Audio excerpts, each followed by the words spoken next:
Botad traffic પોલીસે મતદાન જાગૃતિ અંતર્ગત નવતર પ્રયોગ શરૂ કર્યો છે। લોકસભાની ચૂંટણીમાં નાગરિકો વધુ મતદાન કરે તે માટે મતદાન જાગૃતિ અભિયાન શરૂ કરવામાં આવ્યું છે।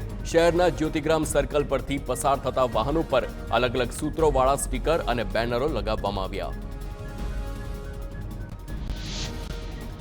તો રાજકોટના ધોરાજીમાં ફરી એક વખત પોસ્ટર યુદ્ધ શરૂ થયું છે। અલગ અલગ વિસ્તારમાં પોરબંદરના ઉમેદવાર લલિત વસોયા અને મનસુખ માંડવિયાના ફોટા સાથે લગાવ્યા છે પોસ્ટર। પોરબંદરમાં આયાતી ઉમેદવાર નહીં ચાલે તેવું લખાણ લખવામાં આવ્યું છે। તો લલિત વસોયાએ ભાજપ પર જૂથબંધીનો આરોપ લગાવ્યો છે। કહ્યું, ભાજપના લોકો જ આવા પોસ્ટર લગાવે છે કારણ કે ભાજપમાં નારાજગી છે। ભાજપના લોકો આવા પોસ્ટર લગાવીને મને બદનામ કરે છે। તો પોસ્ટર બાબતે ધોરાજી શહેર ભાજપના પ્રમુખે કોંગ્રેસને આડે હાથ લીધી છે। કહ્યું, કોંગ્રેસના ઉમેદવાર હાર ભાળી ગયા છે એટલા માટે આવા પોસ્ટરનો સહારો લઈ રહ્યા છે। ભાજપમાં જૂથબંધી કે નારાજગીનો કોઈ સવાલ જ નથી। કોંગ્રેસના લોકો પોસ્ટરના ગતકડા કરી રહ્યા છે।